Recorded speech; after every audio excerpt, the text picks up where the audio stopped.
Darkcast Network. Indie pods with a dark side.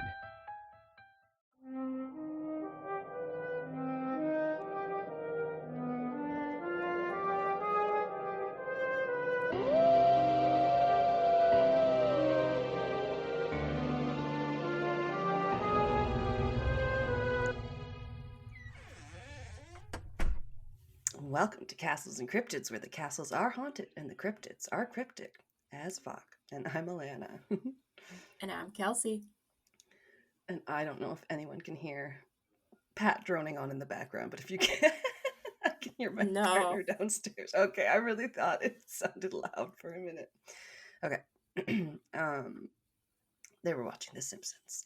So, welcome to episode 201. That is a number that we made it to.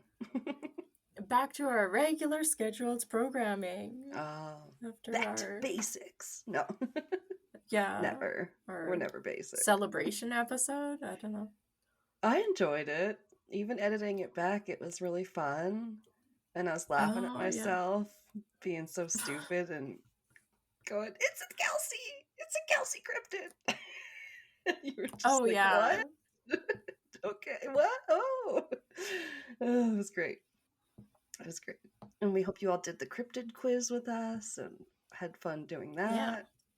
Even though sometimes they're like the most obscure cryptids and you're like, well, you know. Yeah. But yeah, it was good. I liked it. And we'll keep doing more if you guys keep coming back. It's spooky season. This one comes out on the 17th. We're well into it. And that means after that, the 31st is Halloween. Samhain. Save me. Take me away. I'm so happy because at work this year, as the last 2 years, I think I ended up closing at work on Halloween night. And the year before that, I had gotten sick. About this time of year, so I had bought candy, but ended up being way too sick and like put a note on the door being like, I'm so sorry, like I'm super sick, I don't want to hand out candy, like so sorry. And then I haven't take your own candy. been able to. I didn't even want to do that because I was so sick and like nobody could tell me what I had. Like that makes sense. Not everybody does it. It was like the sickest I have ever been in my life. Oh, so that's great. I forgot about that. It was when I lost. When I lost my hearing and my eye was giving me problems and your voice was gone. Yeah, my voice was gone. I had muscle aches. That was a great time for everyone. So I was like, oh no, the podcast. And poor Kelsey's dying. Yeah, it took like, I don't know, probably at least 3 months after for my hearing to finally go back to normal. And ever since then, anytime I get even slightly plugged up in my nose, my ears crackle now. And they never did before in my life. But they constantly fill up with fluid, and then it like affects my hearing, and then I don't really get vertigo, at least from it, but I've heard like that can happen too. But yeah, it's been like 3 years and I'm still fucked up over it. Anytime I get a little bit sick, it seems to hit my ears and my hearing really bad. So like long COVID or something. You just keep that's what I feel like. Yeah. But I tested for COVID because I had at-home kids, and then I at first thought I had strep throat, and they tested me for strep throat and told me it wasn't that either, but they don't know what it was. But the doctor I did see told me it was some sort of like very serious virus, but they couldn't do enough tests to like figure out what it was. You're like, great. Thanks. Thanks a lot. Yeah, I guess I'll never know. One day. Maybe if you... But I remember I remember I was off work for 3 weeks, which is crazy to me. I've never been off work for 3 weeks or even 2 weeks unless I'm on a vacation. Exactly. So, who could afford to? Yeah. Oh my God. Yeah. It's pretty brutal. Crazy. Yeah. Yeah, what's been going on with you lately? This was, at least that's only rearing its head every time you get sick. No. I know. That sucks. Not much lately. I worked on a list of spooky movies I'm gonna try and watch this year. Some older, like, Vincent Price ones that just got added to... Okay. Was it Prime or Disney Plus? I think it was Prime. Just added a bunch of them, and I was like, ooh, this looks so fun.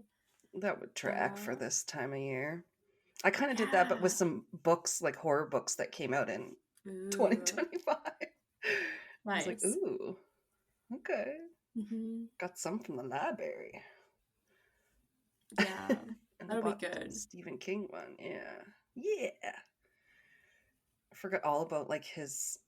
So I read his Mr. Mercedes series, and then there was a spin-off one about the Holly character, and I was like, oh shit, I forgot all about those books. I love Holly Gibney. And I was like, gotta get that from the library. Yeah. Cool. Yeah, and there's been like a lot of good movies this year, so that's nice. It's been a good year for horror. Yeah, it has. We should be grateful. I was at my hairdresser's today, and she was like telling me, because we haven't seen each other like months. I was like, I think it was like December last time I was there. Oh geez, that is a long time. Yeah. I don't love to go that long. My hair is like twice as long as it was when I last saw her. I'm like, oh my God, you guys all have new hair colors. Like, and then she was telling me I was like, oh yeah, like, she's like, how are things? Are things like better? I know, like, it wasn't, maybe you were in the greatest spirits last time or whatever. I'm like, oh yeah, it's like, it's been a bit of a rough year, but it's starting to even out and getting like, and she's like, oh yeah, because it's the year of the snake. And it's like, I was born in the year of the snake. She's like, so it was tough for me, but it's tough for everybody. It's like, it's one of those, like, that transitional, like kind of like going through it kind of things. Okay. And she's like, but you'll start to do better now. And it's like, it's starting to come your way. And I'm like, you're right. It is. That feels really good. And I was just like, it's having fun. I love talking about like woo-woo stuff with her and stuff like that. And then I was like, we were like talking about different zodiac signs. Cause there's like, that's the Chinese one. There's also like, Mayan has an astrological no zodiac idea. as well. They do, yeah. And anyway, whatever, you can like look up a whole bunch of things that'll be like, you're a snake, you're wind, your symbol is storm. I just think they're fun. But yeah, hopefully everybody's like on the upswing as this year starts to wind down. Yeah, I hope that for everyone. I feel like this has been a pretty shitty year for like just most people. So yeah, like obviously we don't get into much stuff about current events and stuff because it's nice to be a reprieve from some of those things, but like obviously there's really shitty stuff going on that like does need to be talked about, and people are always happy like sometimes when people have a bit of a platform and they say stuff, so it's like fuck haters. That's what I'll say. There was some girl and she like ended her like Emmy speech, this like actress, I can't remember, it was on Reddit, so I was just like scrolling past it. She was just like, fuck ICE, free Palestine, I'm out, or something like that. It's just like, oh, that was an epic closer. Yeah. So I thought that was great. But yeah, hopefully everybody's doing better. I'm fine, don't worry, I'm fine. I'm just like pent up energy from different stresses, but the full moon is over. I'm on vacation now. Woo! Yeah. And Heather says everything's gonna go my way, so I'm just gonna go with that. That sounds good. Yep. And then she was like casually like, "Oh, I got married this year." I was like, "Oh my god!" Like, it has been a fucking year. I have not seen you, so that's always nice. Anyway, but now we're gonna talk about some crime, aren't we? On a not lighter note. Well, it's still super light out here because we're recording at like 4 p.m. That's probably why it's just perked up a little.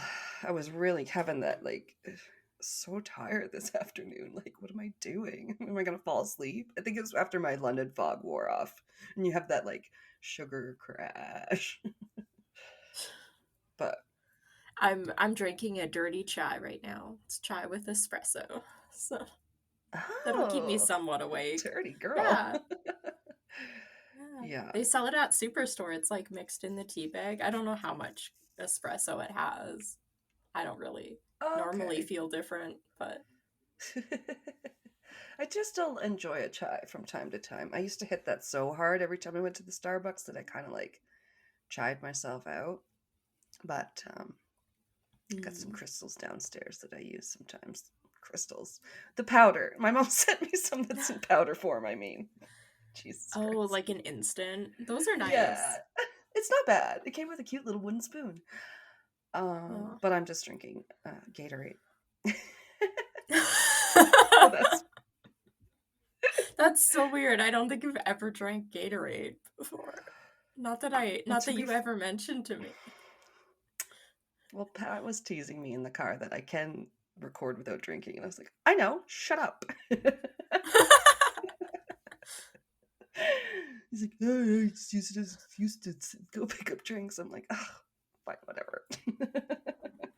You're just like, I'm a pro athlete. Now drinking Gatorade. I was like, I don't plan to get drunk. I do have to fly all day tomorrow, basically. So, yeah. Gotta be tip top, man. And they feed you free drinks on Porter flights anyway.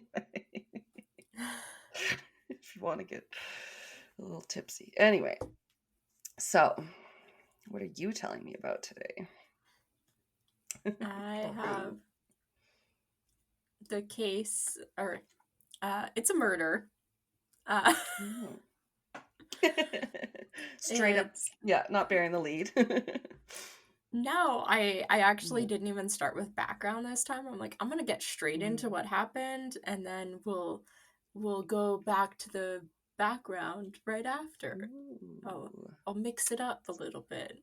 It's almost like a Mr. Bond type approach. Yeah, I like that. I like a little different storytelling style. Or it's really hard to do. But I was like, oh my god. Yeah. It hurts my brain sometimes. I want to do my notes in chronological order because I just find it I always easier. do. So... But I'll go to one source and then you go to the other source and then when I'm typing it all up, then you're trying to splice it all together. Well, where did that go? Yes. Oh no! Very confusing. So hopefully this makes sense. I didn't really like reread through it all. Nice. That's okay. I'll ask questions. We'll get through it together. Yeah. We're here for each other. The murder of Marlene Warren. Marlene, okay. Yeah, Marlene Warren. We watched the new Conjuring too, by the way. Okay, I'm done. That's all I have to say. I have not seen it. That's pretty good.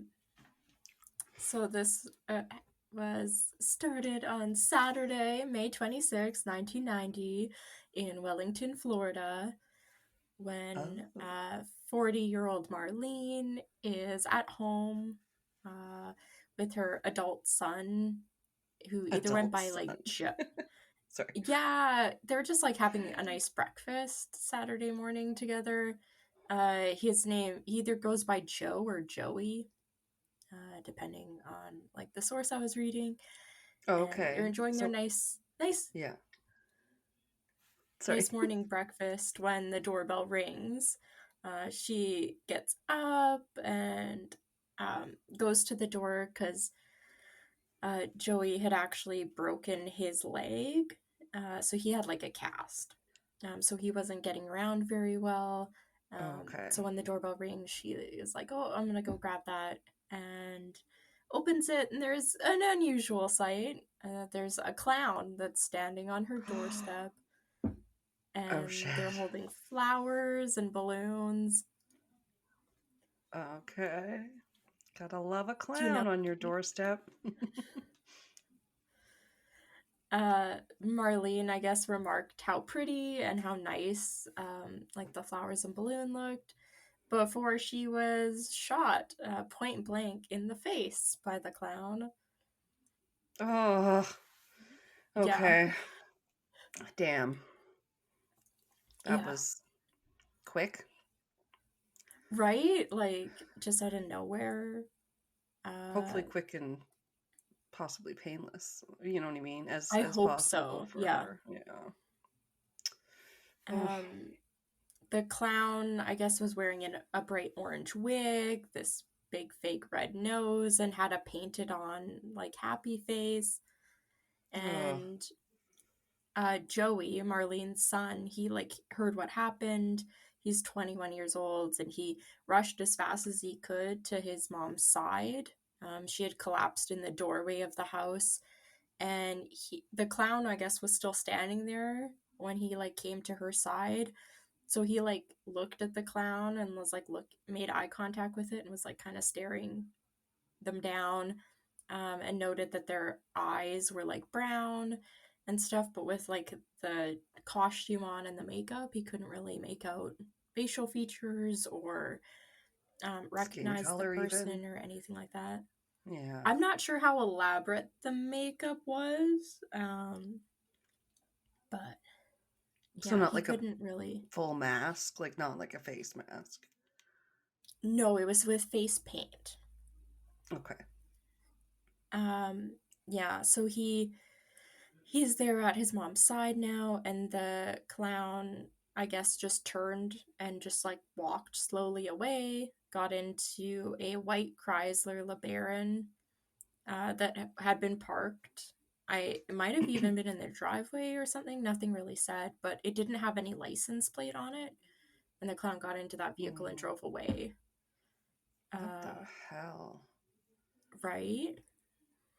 That'd be so fucking creepy, though. Like, right? Like, I think back a few years ago when they were talking about, like, the killer clowns or whatever that kept popping up, and that ended up kind of just being like, was it like a viral hoax or something? Where something people are blowing like it out of that. Proportion. Clowns have been getting consistently creepier over time. Yeah. Like, ugh. And I remember, they've, like, even asked children and if they should, because they want to know, should we keep painting them in, like, children's hospitals? All the kids are like, no, we don't like them. It's like, who is it for? Just too, like, cute. Just stick to cute animals and stuff. You can never go wrong with cute little animals, little forest, furry animals, cats and dogs. Exactly.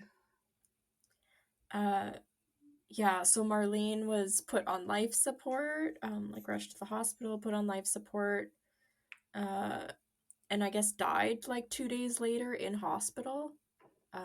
I'm sure she was probably unconscious for like that whole time because being shot in the face and probably pretty traumatic, but I don't have the exact details on that.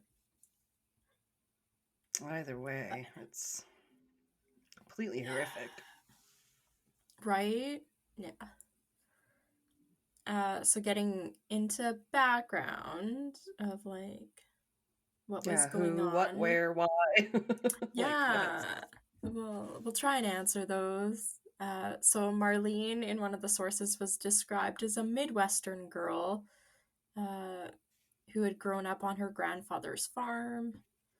And by the age of 20, she was a single mother. She had 2 sons, Joey and John. And when they were born and everything, and she was 20, she had met 18-year-old Michael Warren, and they had pretty quickly fallen in love, getting married just a few years later. And everything that anybody could see, Michael reportedly cared for Joey and John as if they were his own sons. And Aww. they were pretty young when this was all happening. Joey was only like 3 at the time, I guess, that they got married. So, like, That's really nice. was the his father figure and everything growing up. And okay. Life went good for the next few years until 1988 when their son John suddenly died in a car accident. I don't know exactly how old he would have been, but did not obviously it would never coming. prepare you. Yeah, nothing would ever prepare you for like losing one of your kids or anything like that. Yeah, any family member, any close family member. Yeah. Suddenly. Ugh. Yeah. Wow. And this obviously caused Michael and Marlene to drift apart. Yeah. To Says those, every like, movie who knew ever. them. Like, yeah. Well, it's just, and it's because it's based in truth. I mean, and obviously the people can stay together, but even miscarriages. Sorry if that's triggering for anybody, but like it's triggering for anybody. I would say. I think it's hard because loss. You can like grieve in so many different ways, and if you can't understand how like the other person's grieving, or it's not following how you're grieving, I'm sure that would be really hard to work through. Like, yeah, creates a divide. Just chinks away at you, I'm sure. Yeah. But okay, so this is rough already. Yeah. Michael, so I guess the couple managed or had a car lot that they owned called Bargain Motors. And I guess Michael was kind of in charge of managing that, while Marlene was more looking after the couple's rental properties. I think something said they had 2 or 3 rental properties. Nice. And altogether, they would have been worth about $1 million at the time. So, like, in the 1990s, like, they were pretty well off. They were, like, really good.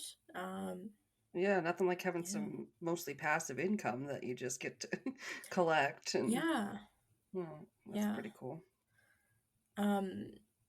It was reported that after John's death, Michael had kind of put more of himself or threw himself into the car lot to help keep his mind occupied. So that probably caused them to depart more. Yeah. And at this point, they had been... Yeah, at this point, they had been married for 20 years, and they were described as well off. They were living in a very nice community. It was actually an exclusive community called Aero Club, which this sounds wild to me. This Aero Club community had an airstrip nearby that the people living there used to land their personal aircraft, and that, like, I guess they're implying most of the houses had like air hangars in people's backyards where they would park their aircraft. Of that kind of community. It does seem very eccentric so from the outside looking in. They were living in one of those, like, very well off, doing great for themselves, but obviously, like, with the loss of the son John and everything, it would be really hard, I think, for anybody. So that's I couldn't do remote. Yeah, I guess they're not really remote, but I was like, it's like weird. It's like living on a houseboat or something, or somewhere where there's no roads. Like, different. Yeah, I don't really know exactly why they had an aircraft, or if they themselves even had one, or if it was just their neighbors that kind of did. But yeah, it seems like it's like places where people gather where we're all plane enthusiasts, so we'll have a communal airstrip here, and everybody's got their own little plane parked at home. I'm like, okay. Back in the 90s, though, is what threw me off. I was like, that's something I'd expect nowadays, but like in the 90s, were we really doing this? Like, yeah. Crazy. So that's kind of all the background I could really find about like their family situation going on.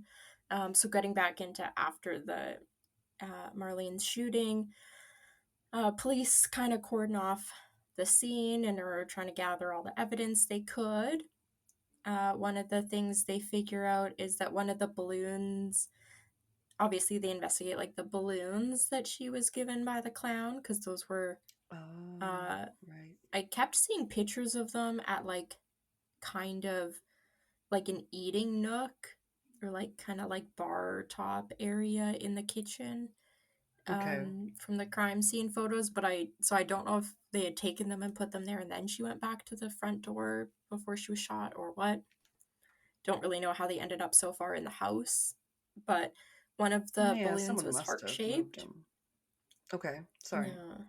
Mm-hmm. One of the balloons was heart-shaped and said, "You're the greatest," which I think is mean. Yeah. Nothing more sinister than clowns and balloons. Right? Clown coming to kill you, giving you a balloon that says you're the greatest. Like, was it red? Was it a red balloon? I think so. I think it was. It was heart-shaped, so... and then take weirdly, 99 red balloons. That's the only way I will accept red balloons. Weirdly, I also have no explanation for this. The other balloon she had been given was one that had Snow White and the 7 dwarves on it. Oh. So, like, those are the balloons you picked, I guess.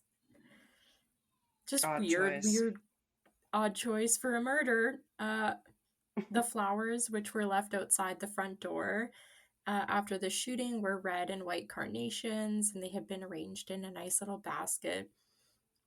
I wanted to look up what like red carnations and white carnations meant. So red can mean love and affection, and white carnations can mean innocence, purity, pure love, and good luck. So also another like weird combination. The death ones. Oh, okay. I was like, are those ones they use a lot at funerals and stuff too, though? Because that's macabre. Yeah. I don't know. I'm not really up on my flower association. Yeah, neither am I. I was like, oh. I was like, maybe the flowers have a meaning. I don't think there was really much other evidence at the scene. 4 days after the shooting, the LeBaron vehicle that the clown had gotten into was found in a Winn-Dixie parking lot. Oh, okay. And I've heard Winn-Dixie before. Is it like a burger joint or something? I think so. It's making me hungry. Some sort of drive-in thing. Right? There's some suspects that are interviewed, some questions get asked, but with no real like concrete evidence, they're never really able to make any arrests or charges against anybody. It's just so crazy. They could just come in and get away with that and just leave. Saturday morning. You're never safe. In a wealthy, well-off neighborhood. Like, yeah. Like, totally. With all the white privilege or whatever. I don't know. Was she white? Yeah. With the weird, like, obviously, no other evidence was really found, and neither the clown costume nor the gun that was used, it was ever actually recovered. Even like now, that. They don't know what happened to it. Exactly. So it kind of goes into this period of it being classified as a cold case. During this time, Michael and I don't know how much Joey was around. Again, he was like 21 when this happened, so like he wasn't necessarily, I don't know if he was necessarily living at home or what, but he probably started having his own life going on, and Michael ended up kind of having his own thing going on too. He settled down again a little while later, marrying this woman, Sheila Keene, who he met at the Bargain Motors car lot. And after a little bit, they got married in 2002 and ended up moving and relocating to Southwest Virginia. And in 2004, they sold a restaurant that they had been running. I think they sold it for like a pretty good profit or something, and they bought a house worth $600,000. Wow. Also in 2004, they did that. So they were kind of just like off doing their own thing. Yeah, still making good money.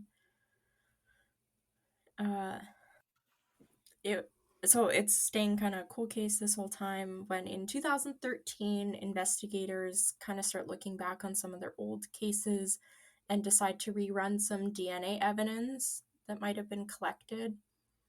Oh, that's good. Yeah, it's always nice when you hear about these kind of cases. Yeah. I don't really know why, maybe because it wasn't a priority or something, but unfortunately, when they ran the DNA evidence, it said that it would take about 3 years to get the results back. Holy. That's insane. Yeah, I don't really know why. Like, it would take 3 years to get one DNA test back, but expedite that shit. Right? But after that long wait, they did get an identical match, which we'll get into where that DNA test like came from. But the culprit, who I never saw coming, was Sheila, Michael's second wife, who was just 27. Oh, no. It was your second wife. Did you ever see that SNL skit? It's time to meet your second wife. It's so funny. Who's in it? Each of their that Michael Keaton guy, I think, and then it's so funny. It's a bunch of people. It's like older. I know Amy Poehler and Tina Fey are in it, so I don't know if they were like cast members or they were helping like host it or whatever, but they're the ones that are like running this game show thing where they're like, it's time to meet your second wife, and like each of the male contestants is currently married to their first wife. So they're like, what is this game show? Like, what's happening right now? And they're like, this is your second wife. And each guy that they introduce, the second wife gets progressively younger. Of course. So like, this is 9-year-old Susie. She's currently interested in horses and coloring. And it's just like, this is your second wife. No. And then the last one ends with this like a girl that comes up on stage, and the guy's like, oh, phew, like, she's not as young as the last one or whatever. And they like introduce her, and she's like, she's carrying your second wife that hasn't been born yet. And it was like, oh. Yeah, it was so funny. Yeah, it's a fantastic sketch. It is on YouTube. I watch it every once in a while. It's so funny. Sounds like something they could have written. Yep. Tina Fey. All their first wives are like in the audience, just like fuming because they're like, what the fuck? Yeah. No, I gotta watch more like SNL skits and stuff. Like I'm sure they're all over. Yeah. Shorts all over the place. I don't regularly watch SNL because I just don't find it all that funny, but I like the compilations of like the best of whatever season. Yeah. Or stuff. Just give me the stuff that worked. I don't want to sit down and watch an hour. Oh, it's terrible. We're also like short attention span now. So you guys have to listen to us. Just kidding. Who is Michael's second wife? She, at the time of Marlene's murder, was just 27. And working with him? And yeah, so she was already working at the place. I don't know if she really knew Marlene all that well. Marlene was like 40. So Michael would be 38. So she's like 11 years younger than Michael. Yeah. But she was the one responsible for pulling the trigger. The pair were reportedly already having an affair at the time of the murder and had met when Sheila and her then husband, can't remember his name, they were running a car repo business. And they must have, because Michael was running that car lot, they must have somehow gotten contact or whatever. and Michael ended up hiring both Sheila and her current husband, and then they ended up like having an affair, and then all that was about 5 months before Marlene was shot. So it all happened pretty quickly. Damn. It all went down the drain so fast. Yeah. Like, what the hell? Yeah. Why are people so insane? Like, right? Usually it's a man that's like, I can't just get a divorce. I have to shoot one of our spouses. Ugh, and now Sheila. We'll see. Maybe there's still more. Maybe there's still more I think I've heard this one before. That's the worst part, is that I'm like, this all sounds That's how I felt when I was familiar. looking it up, and I was like, am I just confusing it with the hairdressing one or whatever? That was the other Halloween episode. Is that the one where the one having the affair is the wife and another woman? The wife. Yeah, and then they kill the husband that's a hairdresser on Halloween night. Yeah. Trick-or-treating at the door or whatever. too, though, was it? At the door, yeah. Yeah, oh yeah, what the fuck? This is becoming a thing, people. Don't make that happen. Oh my god. So I do have two of my best sources were All That Is Interesting and another site that... Yeah, fantastic. Fucking... I put my phone on fucking silent. I'm sorry. I don't know why it keeps notifications beeping on me.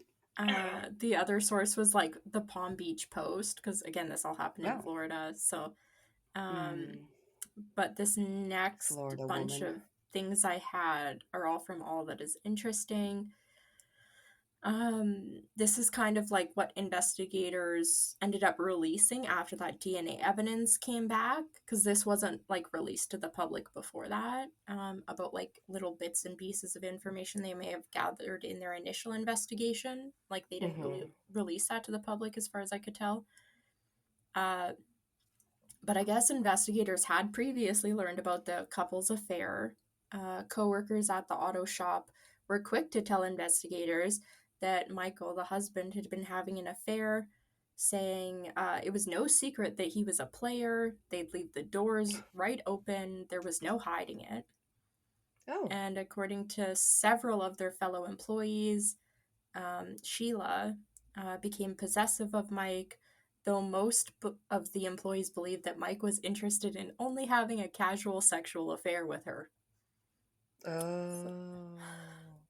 And then she casually killed his wife and casually married him. It's just low-key usurp your fucking spouse. Okay. Michael had been the first initial suspect when investigating Marlene's death, as he would benefit financially from her death. Everything they owned together was actually in her name. And when she passed away, he acquired 100% of all of those assets. So like the company, the car lot they were doing, and then the 3 properties, and then I don't know, probably their house too. That stuff was all in her name. Oh, okay. So wow. That's he got it all. Yep. However, at the time, Michael had an alibi. At the time of her murder, Mike was in a car with some friends on their way to a horse race. So he was conveniently absent from the Saturday morning breakfast. At a horse race.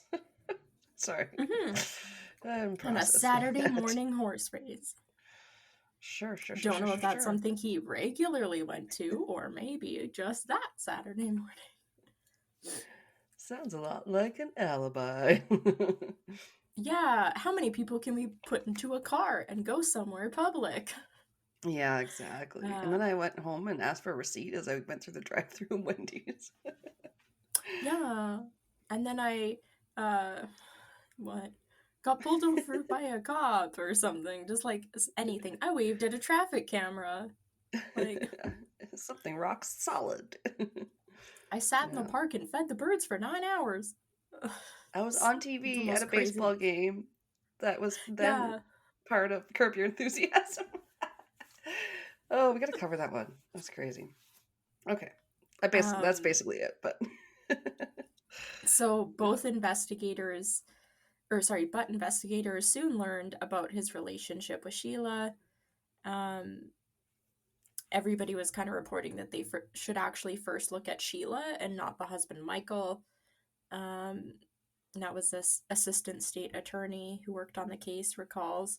And within the next day or so, tips were being called in that you should really investigate Sheila Keene and Michael Warren, like together, for planning it. Sheila claimed that she had been... There you go. Yeah. Sheila claimed that she had been looking for repossession vehicles at the time of Marlene Warren's murder, but she was unable to name any specific locations or times. And she and Mike also denied having an affair. And Sheila said that she did not own a clown costume. Well, that's the best defense so far. Continuing, it says, that said, police found a store owner who remembered a woman fitting Sheila's description buying a clown costume a few days before Marlene was killed.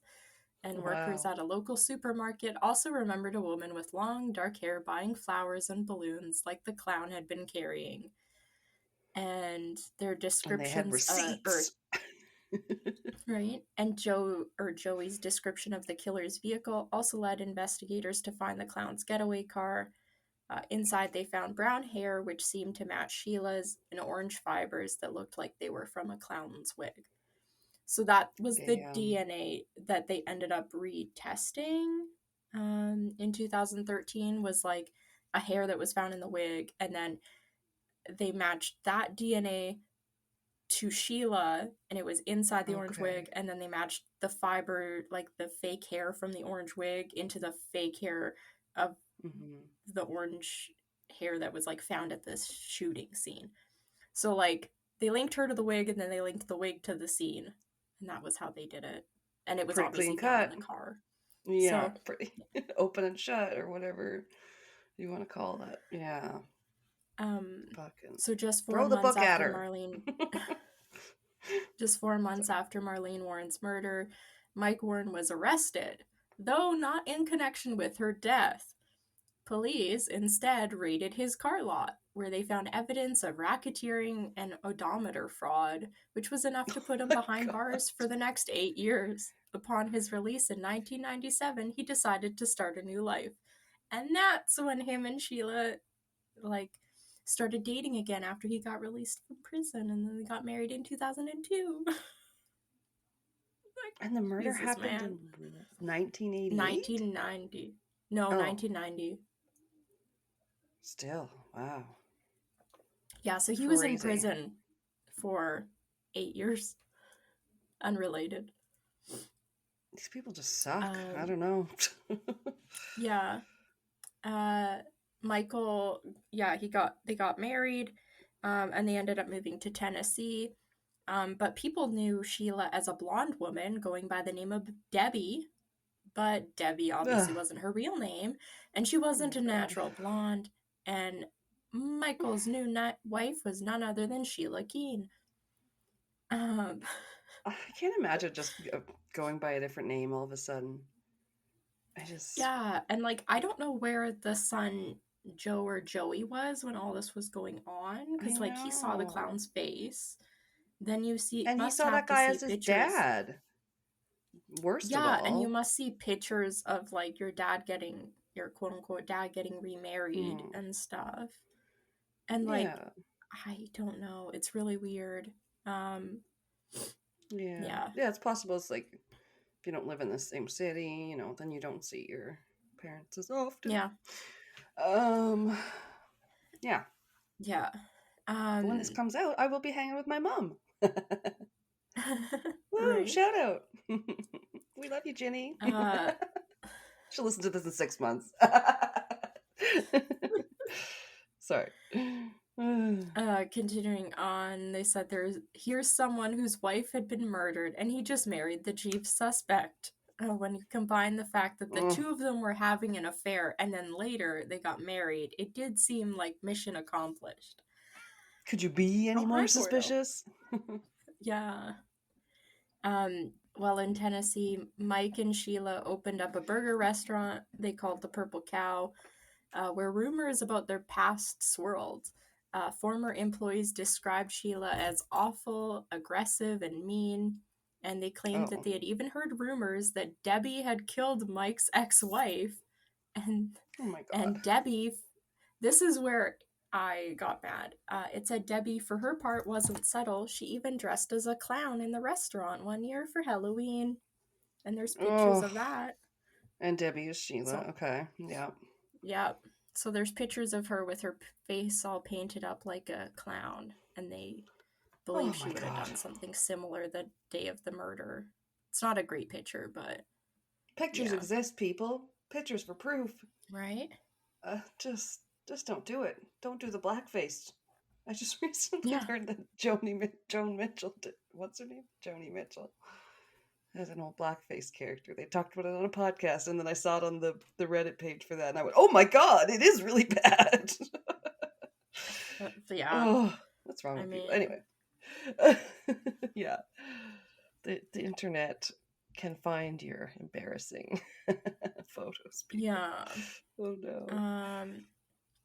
Oh, this is where it was. In 2014, police received a grant for cold case investigations. That's why they started testing the DNA. And they were able to re-examine the brown hair that they had found in the getaway car. And they also found a second strand of hair attached to a balloon from the crime scene. And after being sent off for comparison, the hair with the hair Sheila had provided, it came back as a match. And Sheila Keen Warren was finally arrested for first-degree murder on September 26, 2017, a full 27 years after Marlene Warren was killed. Which is crazy. 27 years. They had the evidence the whole time. Just like in It. Like It. 27 years. No! It's too many clown connections. It all comes back to clowns. Right? Hi, baby. Oh my God. It was also determined that... Yeah. Sorry. That the balloons that Sheila had brought to Marlene were actually sold by the store Publix. And I guess they narrowed it down because only one specific location sold that brand of Mylar balloons. Should have gone to Party City. Right? And that one singular location in all of the city or whatever was only half a mile from Sheila's apartment. So, like... Jeez. At least expand your range. Like, jeez. Walking down the corner street. But, so, Sheila gets arrested. Michael is standing by her side, insisting that they had nothing to do with Marlene's murder, and blames investigators for letting Marlene's real murderer get away. Okay. Yeah.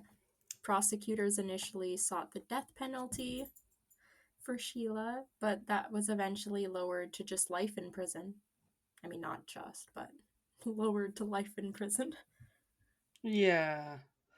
Oh, well, I don't love her, but I don't love the death penalty either. Yeah. She entered a plea deal, which ended up carrying a 12-year prison sentence. And she did that, and she pleaded guilty to second-degree murder in 2023. So, like, that was pretty recent. Okay. And that's when she got 12 years? Or no, she well, just what ended up happening is because of sentencing laws, I don't really know how this worked, because of sentencing laws in 1990, and then having to spend 5.5 years in jail after her arrest because of like COVID delays. Because she was arrested in like 2017. I think her trial must have supposed to have been like 2020 or something. It got delayed, and it didn't happen for a long time. So yeah, she had served 5.5 years already at the point of her trial. So she ended up just serving a bit more and getting released in November of 2024 after serving 18 months, like additional on top of that 5.5 years. So she got off pretty good. I'm like, 18 months plus 5.5 years does not equal 12 years. Just wanted to point that out. but pretty short don't exactly. life sentence. Yeah, for murder. Damn. And then getting to live free for 27 years. Yeah. Probably people have gotten more for drug charges in the States. I don't know. Yeah, for sure. What I have coming up, this is kind of stuff that I wanted to mention because I don't necessarily believe that Michael wasn't involved. I think he played a much bigger part in this all than some of the sources will even lead you to believe. And that she just didn't snitch. Yeah. So this was all from like a Palm Beach Post saying Marlene Warren reportedly told her mother and her son that if anything happened to her, it was her husband who did it.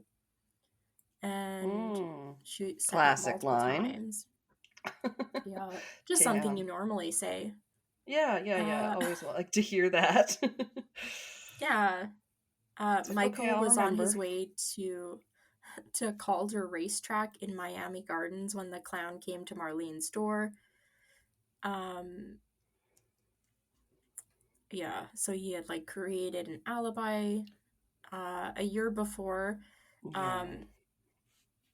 What was this? Oh, a year before the killing, Michael was in the Palm Beach County Courthouse walking out of a courtroom with attorney Christopher DeSantis when he asked the lawyer a question, as one casually does, such as, if a husband were to murder his wife, what would happen to her estate?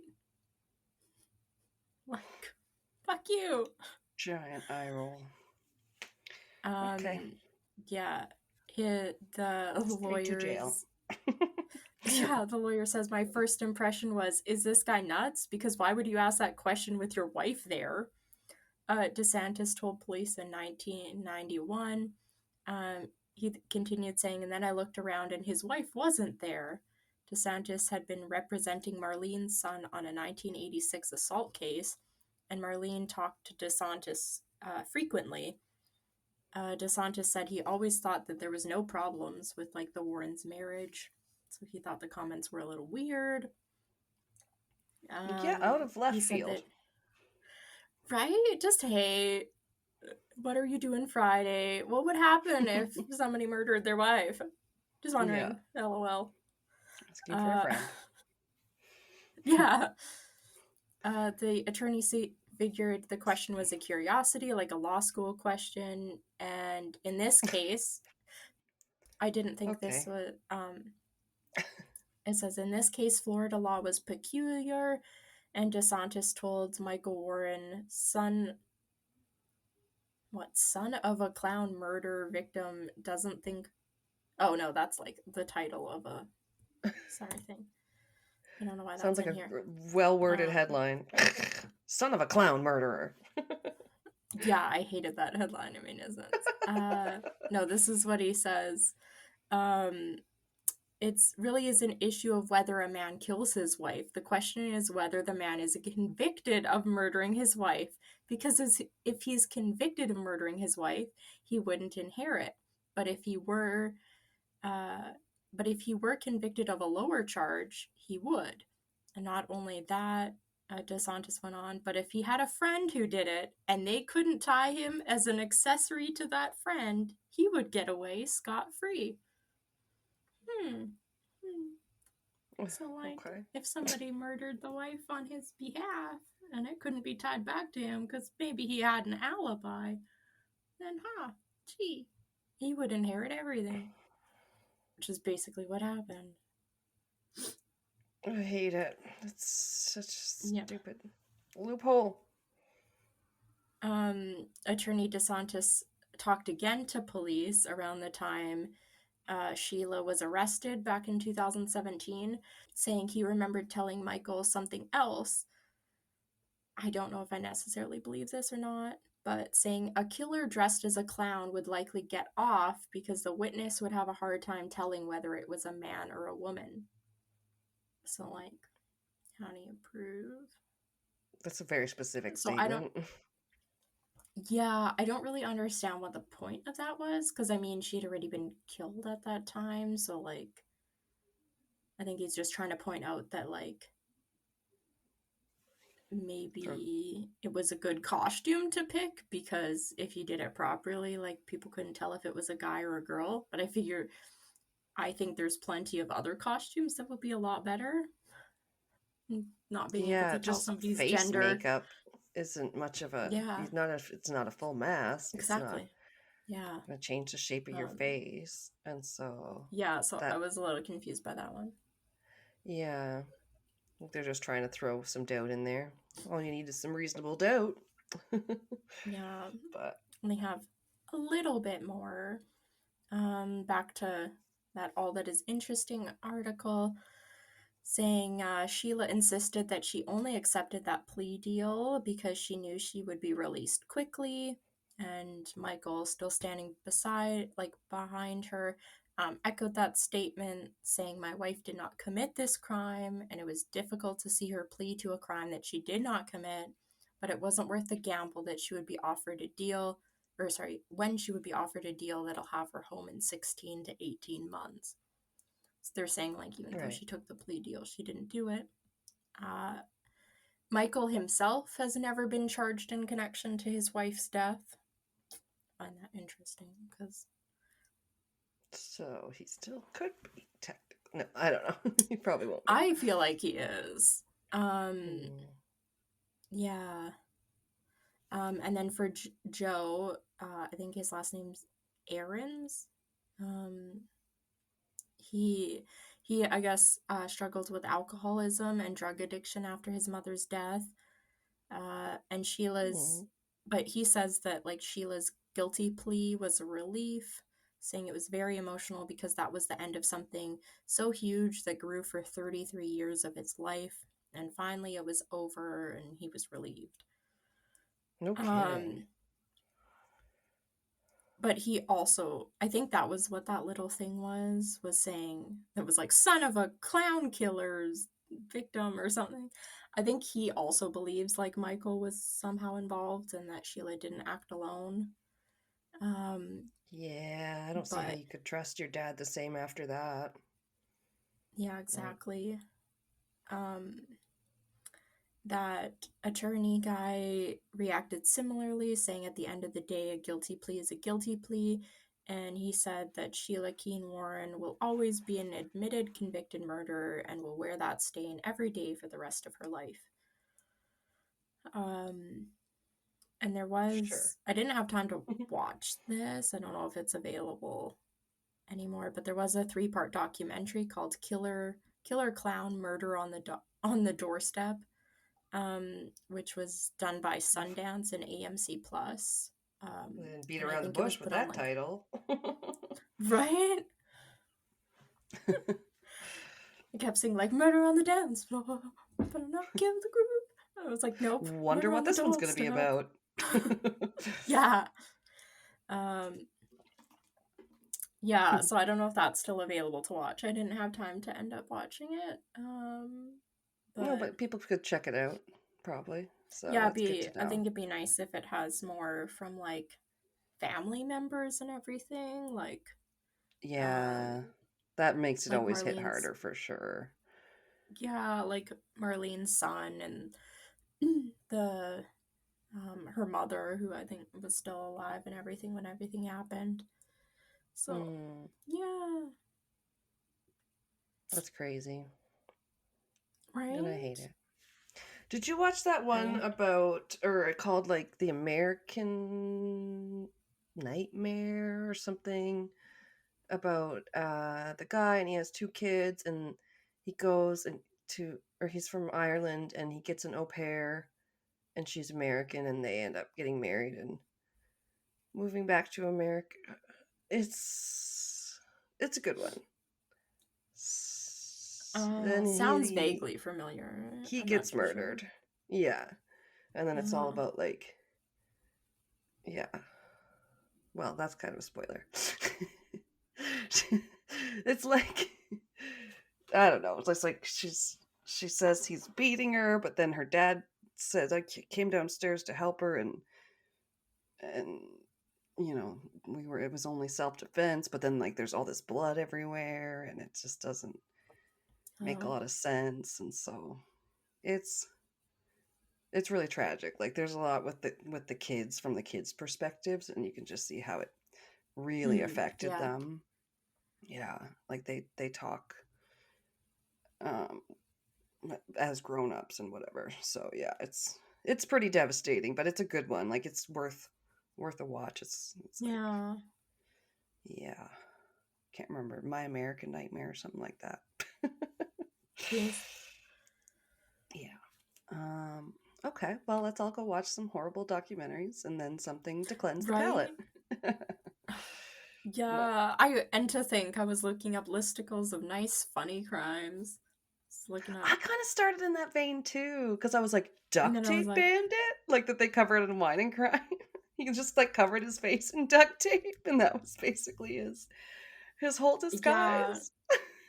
I watched a couple good ones that was like somebody dressed up in a full like rabbit costume, and somebody dressed up like a bottle of Coca-Cola. And I was like, these are pretty fun. These surveillance videos are entertaining. And then I was like, that's not a great podcast format, though. No, but that could be a fun segment for a Patreon episode, bonus episode. Yeah, I could probably find it again. Because it wouldn't matter then if it was a bit shorter. Yeah. Yeah. I mean, the video itself of this was included in it. So it was like, funny video about a duck, funny video about a bunny, somebody wearing a cardboard box on their heads. This case that took up like 3 out of 8 minutes of the thing, and then it went back to like funny ones, and I was like, what? Oh my God. I was like, Jesus one of these Christ. Things is not like the other. Yeah. One of these sure did catch my attention in this funny little montage of people wearing stupid costumes. It's like, or Jesus Christ. Say, there's a Smartless spin-off podcast. It's called Clueless, and it's like little quizzes and stuff, and it's with Sean Hayes, and they do this game Odd One Out, and then the like intro music for it is like, odd one out, get out. And every time Sean laughs, he's like, I love that one. It's so cute. It's just like an AI voice and like music or whatever. Oh, it's silly. Okay, well, we're gonna take a break, and we'll be right back. Here's a word from our independent podcaster friends. Yeah. Sometimes it's not the loudest stories that keep us up at night. It's the quiet ones. The ones that never quite made the headlines. The ones that left behind more questions than answers.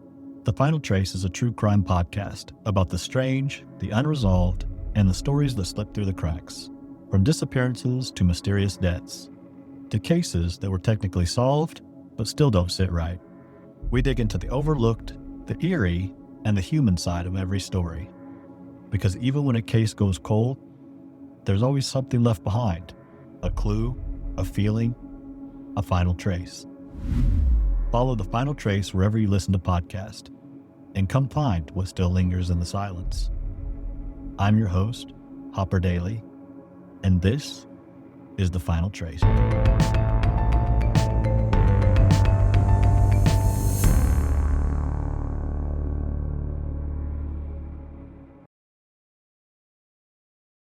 Well, they missed all that hand cream chat.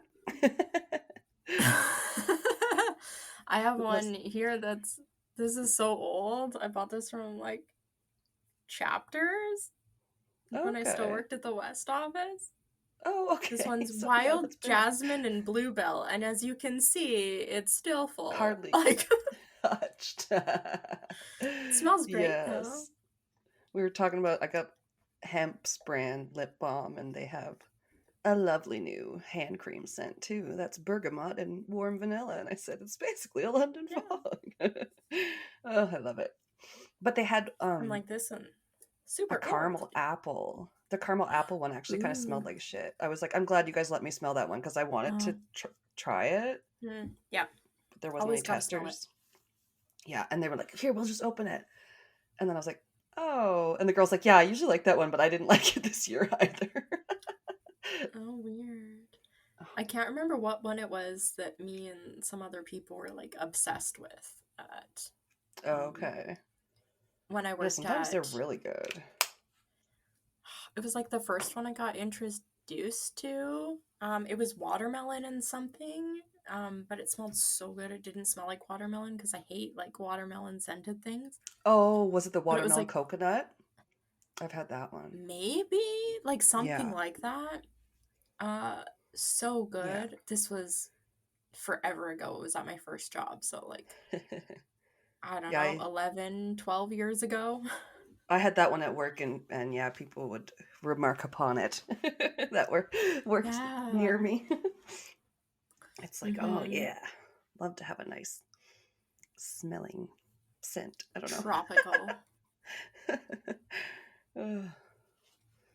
Yeah. So when you're like, ugh, to wash my hands at work and they get all dry, well, at least I get to put on something, lovely. Yeah.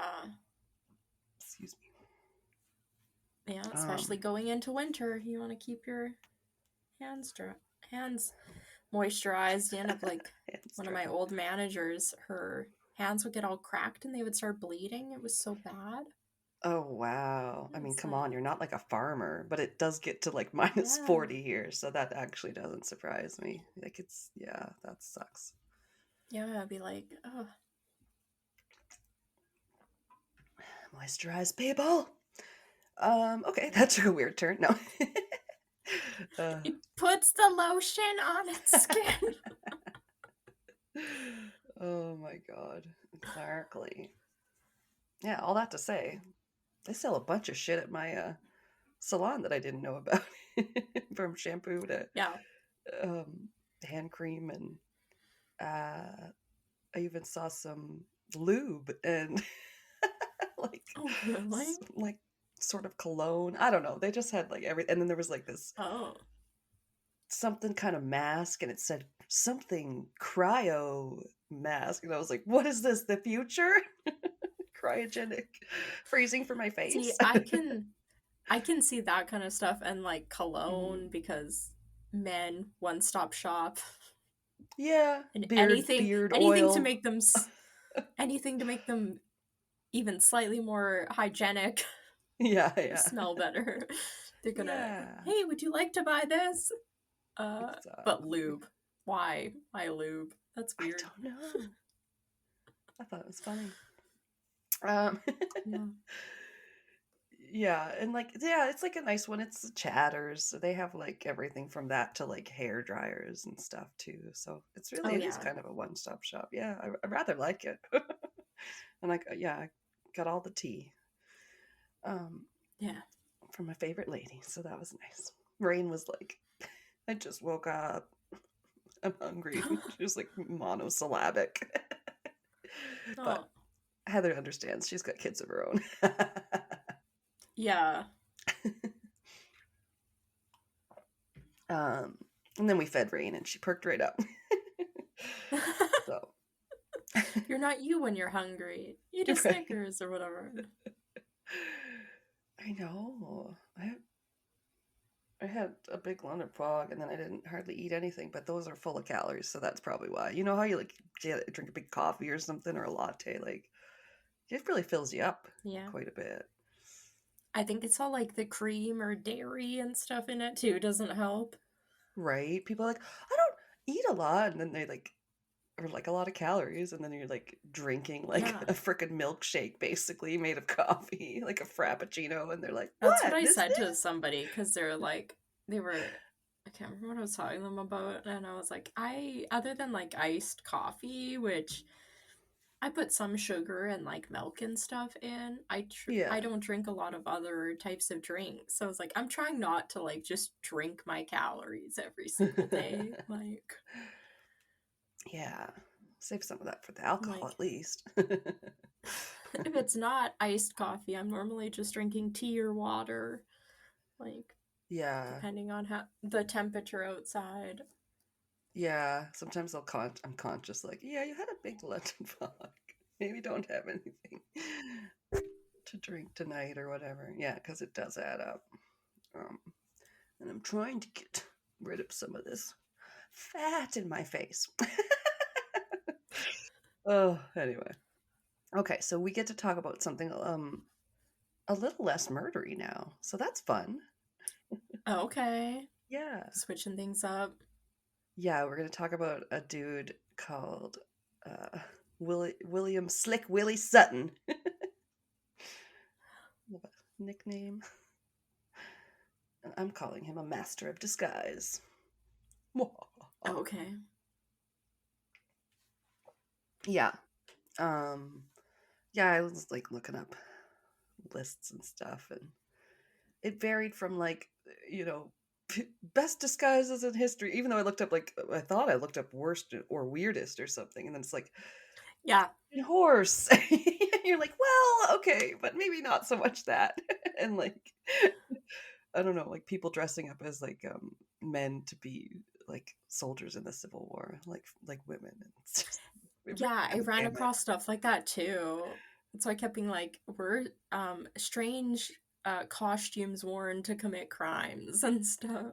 Oh, okay, yeah. I think I put more like weird disguise and stuff. Yeah, there's some different ones. We could probably revisit it. I know there's other ones I've heard on different podcasts. Yeah. Let us know if you like it. As always, don't forget to rate us too. God damn it. On our Spotify. Yes. Rate, review, subscribe. It was only a little bit triggering to be listening to We're Here to Help today. Why am I giving them more free shout outs? They don't need it because theirs have something that says over 100,000 plays on a few of their early episodes. And I was like, if we get to that, then Spotify would tell people. Can you imagine? Oh. Or like 25,000. We're so close. Our analytics is harder to find on Zencaster than it was on Spotify for podcasters or whatever. So yeah, I kind of miss having the breakdowns of like the countries and the Spotify Wrapped interesting stuff you get for the podcasters too was nice. Whatever. Yeah, we'll figure it out. Hopefully we'll have some more time to work on some of that behind the scenes marketing and crap that everyone else seems to be so good at. Here's all the reels of us recording the episodes and looking amazing. Shut up. I hate you, but good for you. Hey, I'm in my pajamas I'm in my comfy clothes 90% of the time. I know. I so hard relate. It would just be me wearing this sweater every second episode. It's kind of a Big Lebowski sweater. I love it. This one's Harry Potter. My sister-in-law bought it for me. It was one of the first Christmas presents I actually ever got from her. See patterns it's in so like cute. gray and black. Yeah, so these are the hats. And then the golden... Hat. Oh, that's just like a star. Then it's got all these ages on it. Oh, it does have down ages. Down here is... here's the golden... There's golden snitches across right here. Okay. And then there's done in gray. There's wands. Oh, here's the elder wand right on the booth. Oh, okay. So it's a covert Harry Potter sweater. You would never know. That's kind of true. Yeah. Oh, and if we are showing, I know we're not on video. I was gonna say, yeah, I relate to podcasters that usually do video, like Creeps and Crimes. They'll be like, "This one's audio only. I don't want to dress up." But I'm wearing a shirt I just got that says "Dinna Fash Sassenach" with the dragonfly. Oh, okay. I couldn't tell what the dragonfly was. I was like, is the top of her shirt censored? Like, it just looked like it was like the top lines were censored, and then I couldn't make out what the bottom said. I was like, why is she blurring the top of her shirt? Just self-censoring. Oh no! If we keep this in now, we have to add pictures of our shirts because people will be like, "What? It's audio medium." Like, I hate it when people go, "And then I just did this," and then they do something, and you're like, "I'm not watching this. This is a podcast." Like, because like everybody's on fucking YouTube at the same time. Anyway, so back to our. I am ready. Back to our boy here. So, William Slick Willie was born on the 30th of June, 1901 in Brooklyn, New York. He's from Brooklyn. That's old. 1901. Okay. Turn of the century. I know we went different decades as well. Yeah. I was actually born in a place in Brooklyn called Irishtown, so that's fun because he was of Irish descent. It's like right on the nose. But maybe that's because they used to like really discriminate against Irish people and like Italians and stuff. So probably that's because they got shoved into one area, I'm guessing. Yeah, it's like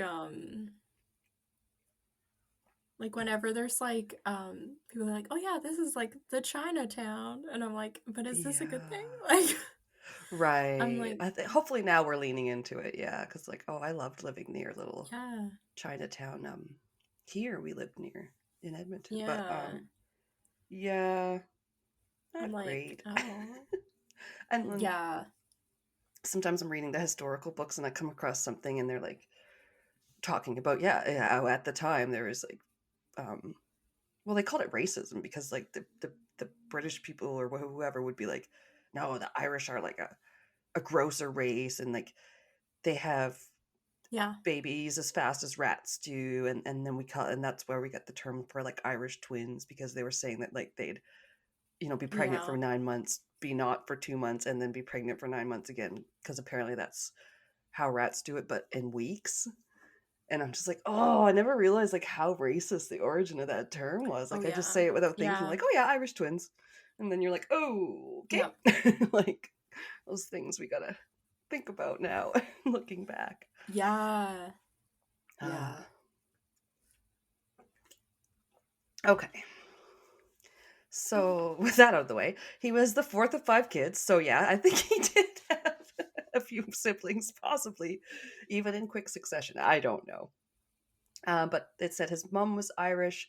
Either she was born in Ireland and then they moved to the USA, or her parents were the ones that moved and she was born in Maryland. So they were like first or second generation immigrants, I believe. Oh, okay. Is the term.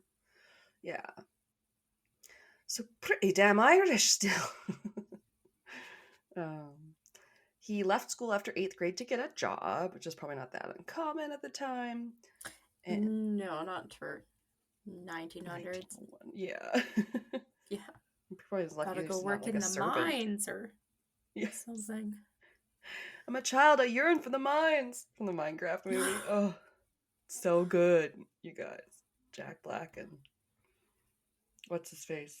Jason Momoa. They're just a treat. Yeah.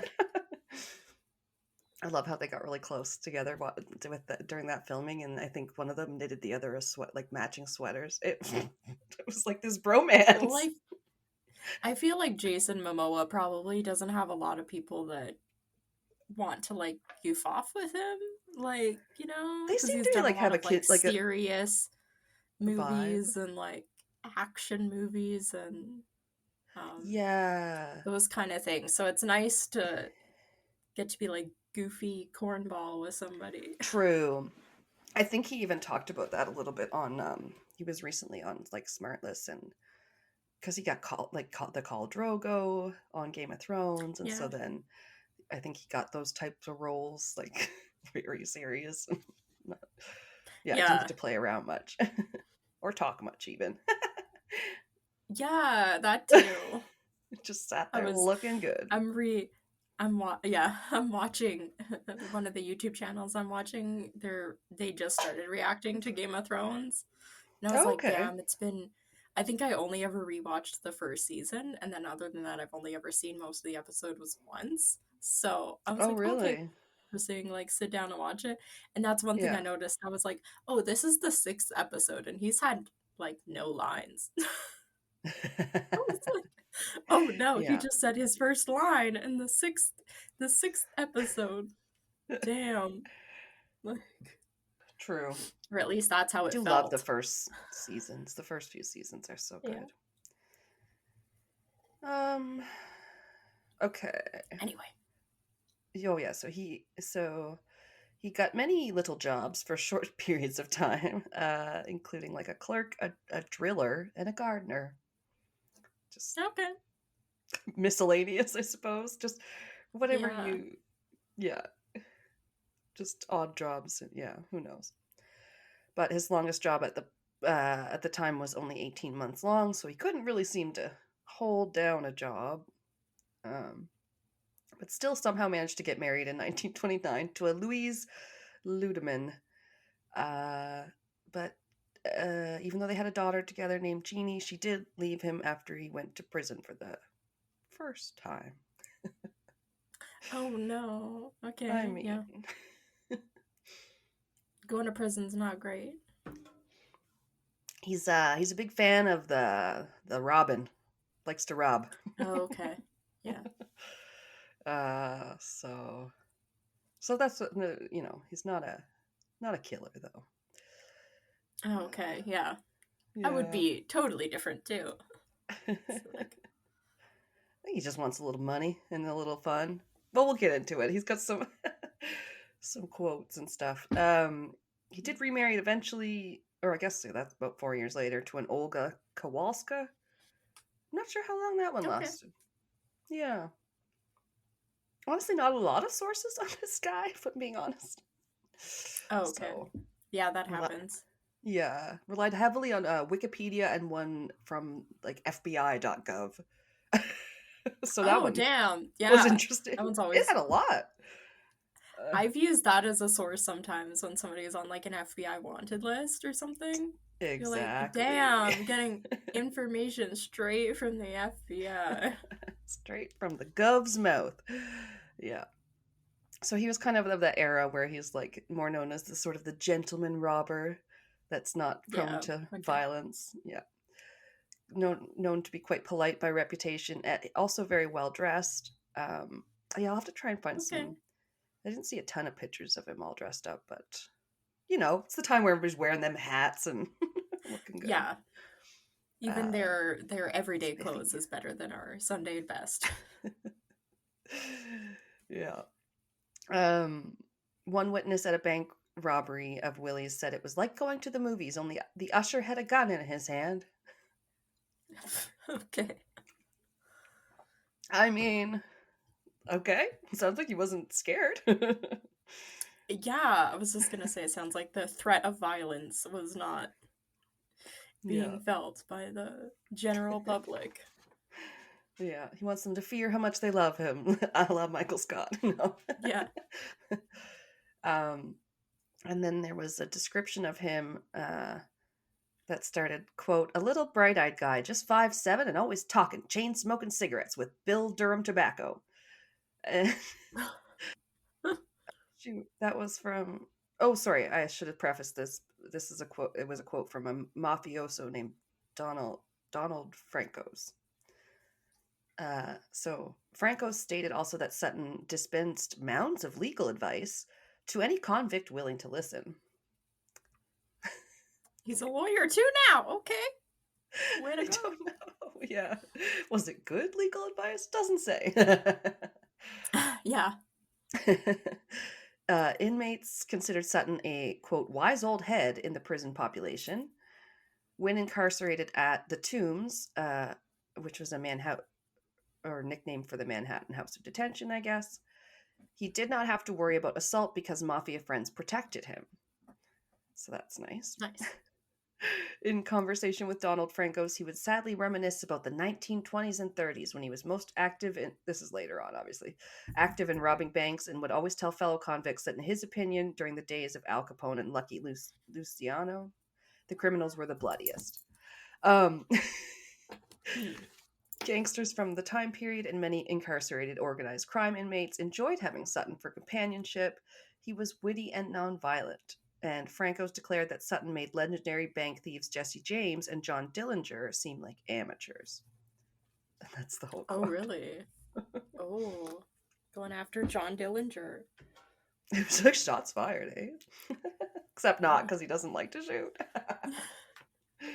Sorry. So getting into his first days, February 15th, 1933, he and his first accomplice try and rob this bank called the Corn Exchange Bank and Trust Company in Philadelphia. Corn. Rain's friends from Philadelphia. Or Pennsylvania. I don't know. So, second attempt was on... Back up. Sutton was dressed as a mailman and went in first thing in the morning, but they chickened out after some scrutiny from an onlooker spooked them. Okay. Second attempt was on January 15th, 1934, so a year later. Willie and two accomplices get in through a skylight somehow. Oh, damn, that's a totally different approach. Yeah. I'm like, a skylight. They walk in the front door one time. One year, the next year, they're coming in through the roof. Mission Impossible style. Right. Yeah, so they break in, I think in the night. And then when the watchmen arrived, they forced him to admit the employees as usual. And each employee was handcuffed and crowded into a small room. And yeah, that was how that one went. It was pretty successful, I guess. He robbed a Broadway jewelry store by, quote, impersonating a postal telegraph messenger. And he also used costumes or uniforms of dressing up like a cop, a messenger, and a maintenance man.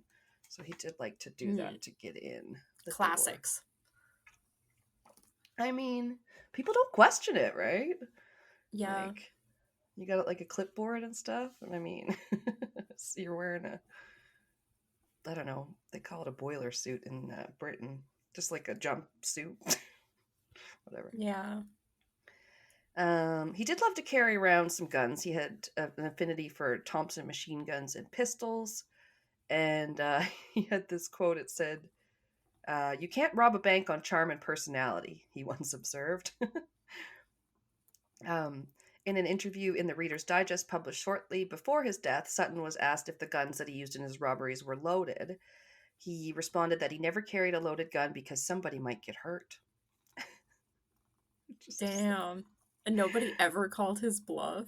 I guess not. It's crazy. And kudos to Reader's Digest. What the fuck kind of articles were they doing? I know! Sometimes they're good. My mom liked Reader's Digest. I mean, and sometimes when I use them as a source, I'm like, what the hell? Like, yes. Or you're like, oh, they inspired the Laguna boys to go dig up Oak Island. Like, they're affecting people. But yeah, I thought that was kind of funny. It said that he stole from the rich and kept it, though public opinion later made him into a type of gentleman thief like Robin Hood. He allegedly never robbed a bank when a woman screamed or a baby cried.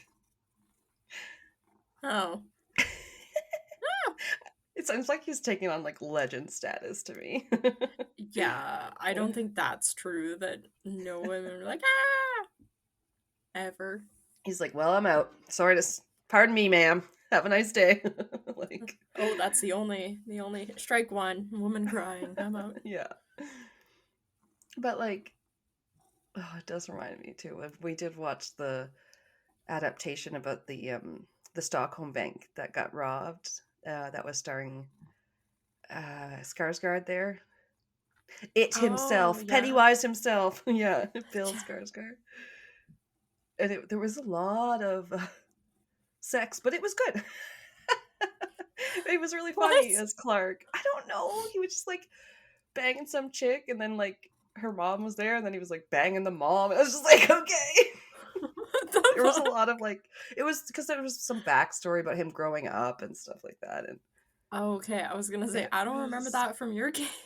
No, but he almost hooked up with one of the bank tellers, I think. Like there was like rumors of stuff going down. I can't remember. It's been 100 years.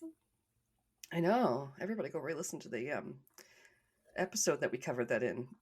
Whichever one that was. Yeah. Oh, Sweden Crimes, maybe? Nope. I don't know. I need to look it up. I can't remember. I think did we do specifically like robberies or something? Bank heists, yeah. Guys, tell us. I Let think us know we in the did. Comments. I think we did like hostages. I think it was about like people being hostages, because the one I did was the one where German they kept the bus thing? Yeah, they kept the the bus, and then they took a couple hostages with them in the car, and stuff. That was the one I did. So I think All it was something about pictures hostages. of them. That was horrifying. Yeah. Make you scared to ride the goddamn bus. Ugh. Where the media and everything got so involved and it messed up everything. Oh yeah, that was so like photographed. That was the crazy part. I hate that. Like hours. Yeah. Oh, Kelsey, that one was sad. I don't want to think about it anymore. Let's go back to this now. Where he's gonna go to jail again. Yay! Oh shoot. No. This kid. June 1931. I feel like I have the year wrong here. Because we just saw him rob 2 banks. We got up to 1934. And then I have he was rearrested in June 1931. Oh shoot. Oh. Has Wikipedia failed me, or did I put it down wrong? Because I did have to fix a different date where I went, that doesn't make any sense. 17 years later is not the next year or something like that. Oh no. I'm so sorry. So yeah, I guess this is when he goes to jail at one point, probably still in the 1930s, because he's in there for a while. It says assault and robbery. Anyway, I don't know. I'm a little unclear about the beginning, clearly. He was sentenced to 30 years at that point, and then about a year and a half later, I have in December of 1932, he escapes. So perhaps I was incorrect in that the February 1933 one is his first attempt. But that's what it said. I'm sorry. Timelines. Ugh. Yeah. Driving me crazy. Oh no, is nothing going to add up now? Okay. Year and a half in December 1932, he escapes. Okay, escaped in 32. Right, then robs a place in 33. and 34. Oh no, he's attempted. Okay. No, I think we're good. I'm so sorry. It was all so long ago. He was caught, I'm pretty sure, again on February 5th, 1934. And this time they said he'd get 25 to 50 years at the Eastern State Penitentiary. Ever heard of it? Oh, nope, never. Isn't that the haunted one? Oh, I thought that was the haunted one. Yeah. Oh. Yeah. In Philly, and this is for the machine gun robbery of the Corn Exchange Bank. Okay, yeah. He does a lot of getting in jail and escaping. He next escapes on April 3rd, 1945 with 12 others through the use of a tunnel. Oh, they Shawshanked it. Gordo? Yeah. I'm trying to contain this furry child. Oh, Pat was watching a podcast on YouTube earlier, and their cat was weaving around and also, nudging against its laptop. So I'm like, oh, it's pulling a Gordo. Yeah. They all do it. Okay, so this... Sorry. Shake. Okay, this time he was apprehended the same day by the Philadelphia police. And they were annoyed at this point. This was his 5th attempt at that prison, apparently, to escape. Damn. He was then sentenced to life as a 4th-time offender. So yeah, he's been in and out at this point. Goes off to Philadelphia. Didn't want to write that all out. County prison in Holmesburg. And then on February 10th of 1947, he and others stole some guard uniforms. Classic, his favorite. And they head out to the yard. Jesus. It's like, if I can use it to get into places, surely I can use it to get out of prison. Yeah. He's a career prison escapee. Escape artist. Like, stop robbing banks. You just keep going back to jail. Yeah. Armed with ladders in hand, they went to the perimeter wall, and when searchlights spotted them... This is great. I love it. Sorry. walking with ladders under cover of darkness, like a little cartoon. They got their guard uniforms on. They're ready for it. They see the searchlights and they just yell out, "It's okay. We're all good down here. Maintenance. It's just For us." maintenance. And the guards just wave them off again. Just casually go on your merry way. Oh my god. And this is why on March 20th, 1950, he was added to the FBI's most wanted list. The newly made list. Wow. I think he was one of the first ones. And they also would, when he was on the lam, they would show his wanted photo to like tailors and dress shops and all these fine clothing places. Because he was just such a spiffy dresser, hey? And it was, ironically, finally on February 18th, a lot of Februaries, 1952, he's spotted by a 24-year-old man named Arnold Schuster, who was a Brooklyn clothing salesman and amateur detective. Amateur detective. I don't know. One source just said a tailor's son, but then the other source said that, which was way better. Yeah, I'm a tailor, but I'm also Batman by night. So he saw Sutton on the subway, and he then followed Willie to a gas station where he was buying a battery, because apparently that was where you could buy a car battery at the time. And the police caught up with him there, and he did not resist arrest, but did deny any crimes committed since his 1947 escape. He was like, "No, I've been good. I swear." You can't arrest me for escaping prison if I've been good. I haven't tried to rob anyone.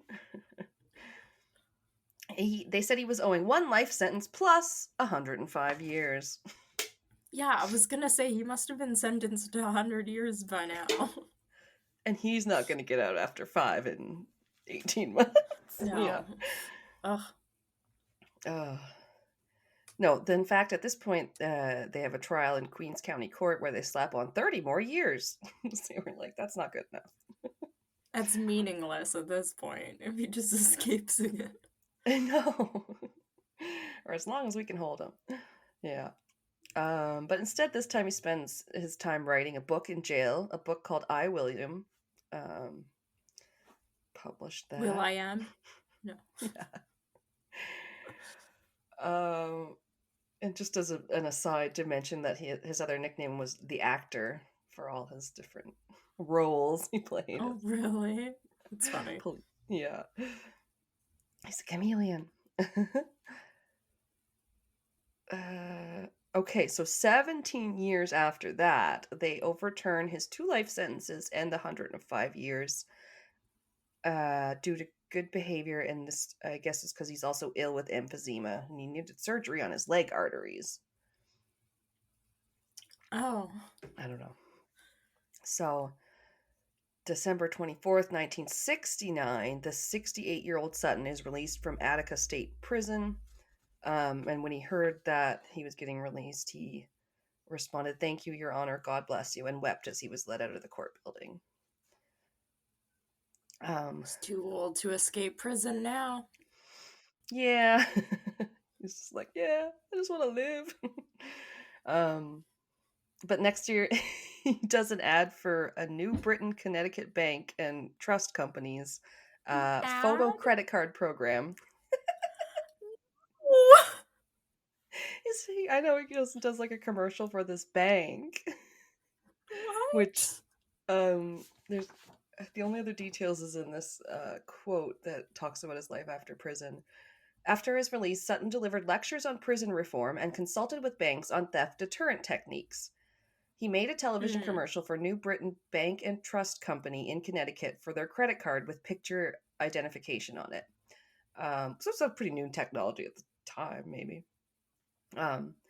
His lines were, "They call it the face card. Now when I say I'm Willie Sutton, people believe me."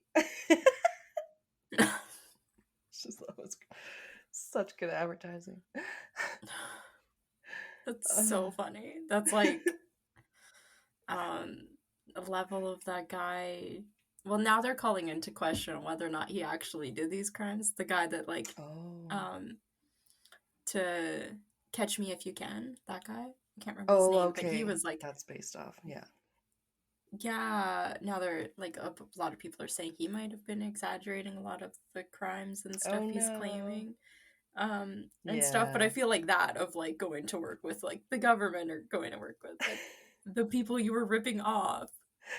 Now I help the bank. Kind of funny. Yeah. I know. But it does happen. It happens. It's giving me vibes of, you know, that like CEO and whatever at the Coldplay concert that was caught cheating there and everything. Oh yeah. And then so Coldplay, so Chris Martin, and then that company that he worked for or whatever, like turned around and hired Gwyneth Paltrow to do a PR like ad for them or whatever. I thought that was funny. I was like, oh, smart, lean into it. You're getting the press anyway. Might as well make it. Well, apparently whoever was married or whatever, they were actually in midst of a separation or something. So like it might not have actually been an affair, but like still, you as a CEO should not be dating the head of your HR department. Like, yeah, I was gonna say I didn't hear this separation angle. Maybe that's someone trying to put out something for some damage control. I think so, but I'm like still not a great look to like be there with an employee like that. No. And just don't be so fucking weird when the camera hits you guys. That's all you had to do. Yeah. The world is looking for something to be viral that's not horrible at all times. Yes, absolutely not horrible for us. Yeah. Yeah.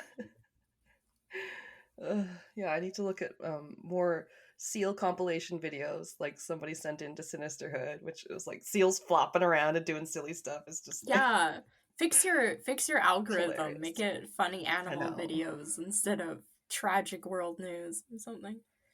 Yes, or like, and then I heard a podcast and they called the seals chub marines. It still makes chub marine. No, I know when there's like the term for when they come up out of the water to like bask in the sun. It's like bellying up or laying up or something. It just sounds like, you know, curling up on the couch and being a couch potato. It's so great. That's awesome. Seals.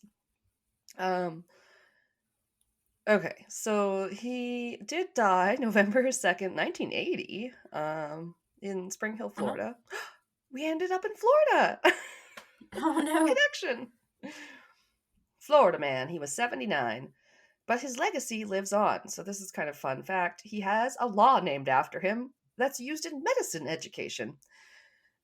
So Sutton's Law, it's called, so it refers...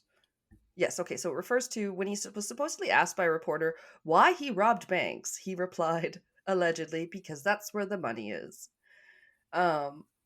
Which he later refuted saying that, but he became, like, famous for it.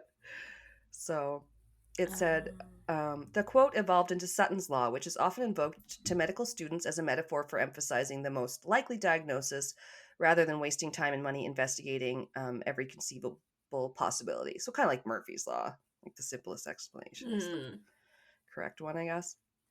If it sounds like a Sutton, no. Interesting. But he said in his autobiography, so maybe that was the I, William one, it said Sutton denied originating the pithy rejoinder. And he wrote, the irony of using a bank robber's maxim as an instrument for teaching medicine is compounded. I will now confess by the fact that I never said it. The credit belongs to some enterprising reporter who apparently felt a need to fill out his copy. I can't even remember where I first read it. It just seemed to appear one day and then it was everywhere. If anybody had asked me, I'd probably have said it. That's what almost anybody would say. It couldn't be more obvious. Yeah. Like, I'm a robber. I rob places that have money. You wouldn't see me robbing a place that has no money. Ask a stupid question. Stupid answer. Yeah, get a stupid answer. But he did also say, okay, I think this one's from the book too, and like they're saying he did say it. Why did I rob banks? Because I enjoyed it. I loved it. I was more alive when I was inside a bank robbing it than at any other time in my life. I enjoyed everything about it so much that 1 or 2 weeks later, I'd be out looking for the next job. But to me, the money was the chips. That's all. And that's Willie So Sutton. he just likes the adrenaline. Exactly. Yes, he's an adrenaline junkie. That's why he had to keep plotting and escaping and heisting.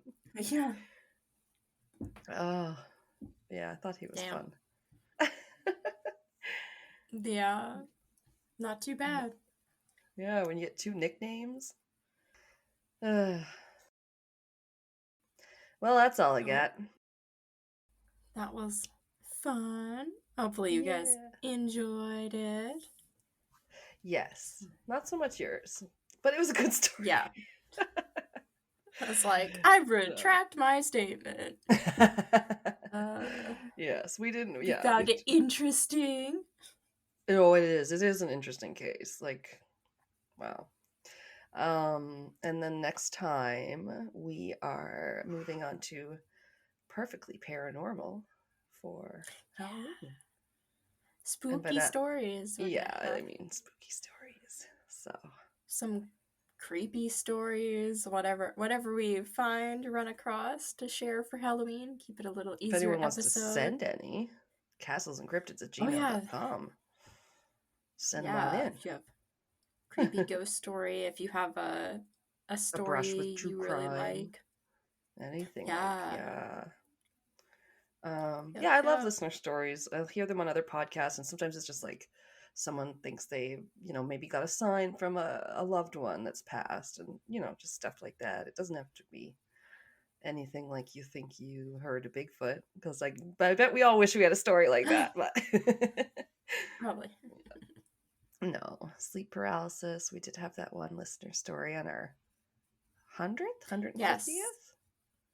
Yeah, something like that. Love it. Love to see it. Love to see you guys listening, and spooky stories. That should be fun. Yes. Ooh, for Halloween. Oh. Yeah, I can't believe Halloween, and then it'll be Christmas before you know it. What the hell? Year of the Snake will be done. My work already has Valentine's Day stuff. Like, oh my god, not just the Christmas grief, but the Valentine's Day. It's like, haven't even had Thanksgiving here, haven't had Halloween yet, haven't even had Christmas, and we have Valentine's Day. You're like 5 holidays ahead. Oh my god. Calm down. Right? Yeah. Who do you think you are? Party City? Oh, just kidding. I don't know. On the brain. Just sell all the holidays all year round then, okay? Spirit Halloween turns to the spirit of Christmas turns to Valentine's Day ventures. Hey, the way some people decorate their houses now. Oh man, I saw a really cool one on Reddit. It looked like Monster House. It looked like they gave it like almost like it where it looked like teeth coming down from the eaves with like lights creepy. And stuff. Yeah. And then with the lights off, it was like all lit from the inside. Ooh. But even for all the holidays now, people go all out. Like, I don't remember a few years ago there being such thing as Valentine's Day decorations, and like now it's crazy. Yeah, people love like a decorative hand towel. Decorative hand towels, decor, everything, like kitschy, so housewares. Yeah. And make sure to check back out on our Patreon. I know we were talking about trying to do do like a Halloween taste test. We've got some spooky looking glasses and stuff. And today I picked up a pumpkin spiced wine from a Canadian wine. Oh, that sounds interesting. Yeah. Say maybe when I get back, we plan a day where we can do a little taste test or something, a little cocktail party. Sounds fun.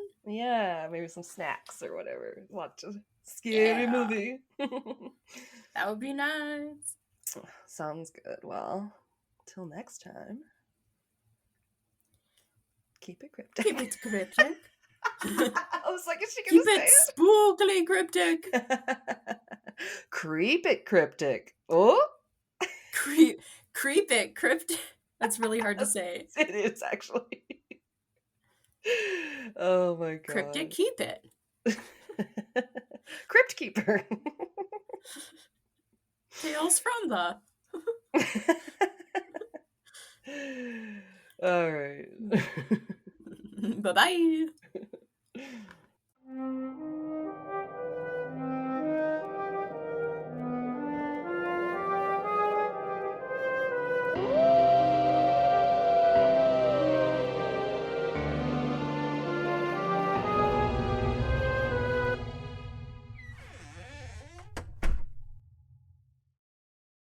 Thank you for listening to Castles and Cryptids. We love all our listeners and appreciate every subscriber, every new review, every listen, rate, and download.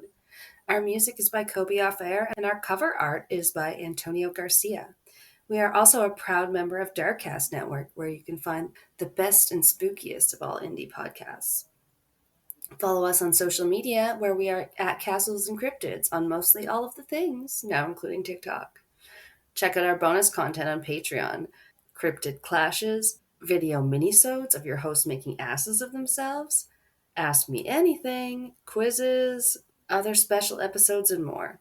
Starting at just $2 a month, you can get 1 to 2 extra episodes, depending on your level. We produce, edit, and research everything ourselves, and any support you can lend helps us to keep it cryptic.